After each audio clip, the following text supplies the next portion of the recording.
And as you know, when we've been thinking about the coronavirus, we've been using an analogy, the shock to the system, with October of 87 and 9/11 being the two comparisons that made sense, certainly to me, having been through them both while being in the market. And today's employment report corroborates that. I think everyone was pretty shocked this morning to see non-farm payroll employment up for the month of May.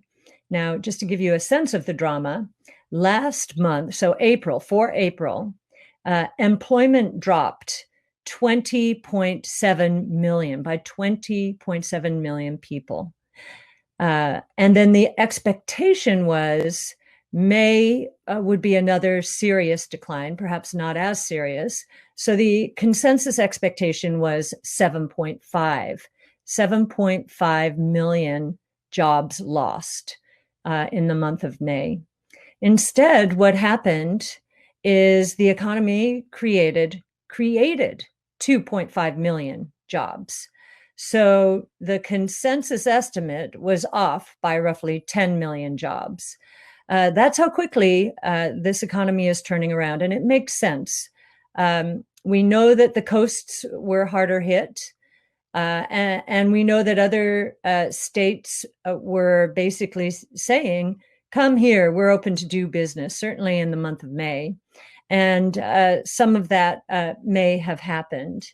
The unemployment rate, which last month was 14.7%, and which most economists expected to go to 20%. In fact, the estimate for May was 19%.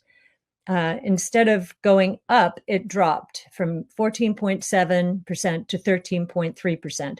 Nothing to brag about, but the trajectory is in the right direction now. And the hours worked numbers were phenomenal.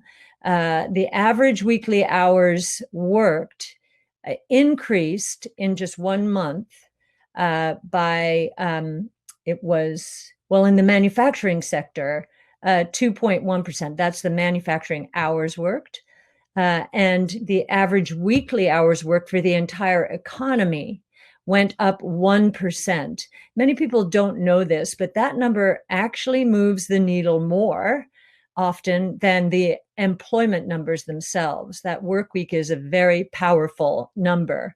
And I've rarely seen it go up by 1% over 1 month. That's annualizing at a roughly 12% rate.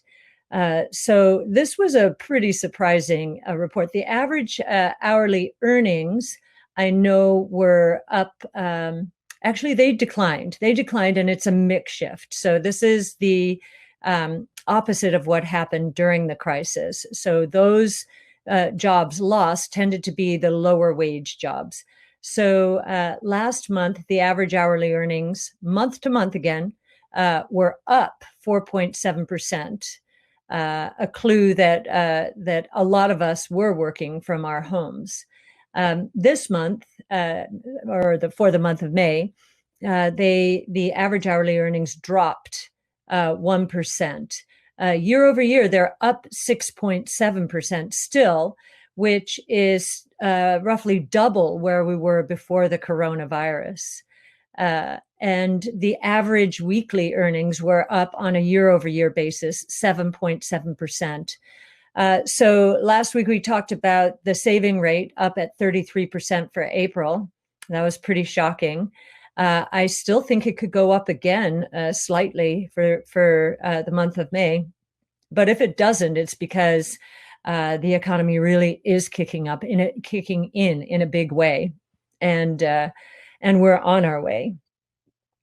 What I'd like to talk about now is what we're seeing in the markets from a signaling point of view.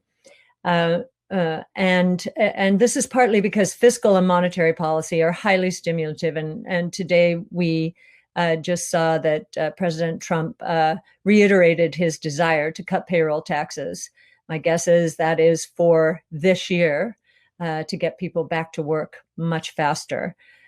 So hopefully that does happen. The confluence of this information is that the stock market, is smelling a big cyclical recovery. We've talked about the value sectors really lagging behind the rest of the market, and the value sectors primarily energy, financial services, materials, and industrials. They had been lagging badly. And in the last week, 10 days, they have started to catch up pretty significantly. Now, and those four categories were the best performers, just even month to date for June. Those are the four best categories: healthcare, consumer staples, consumer services, and tech are the weakest categories. And of course, they had been the strongest.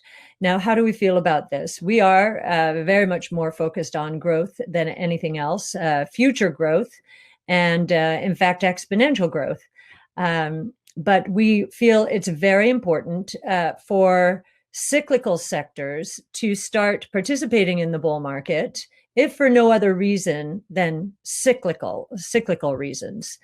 And the reason for that is this means that the bull market is broadening out.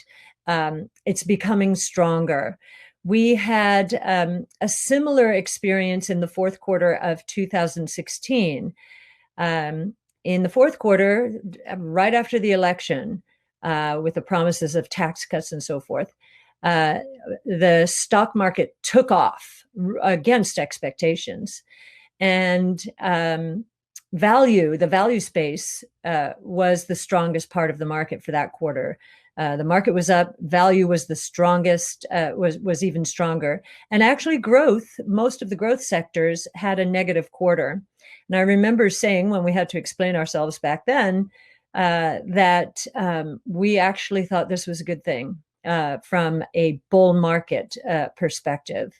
And we believe that it would be a launching pad at some point for the next leg of the outperformance of the kinds of stocks that ARK focuses on.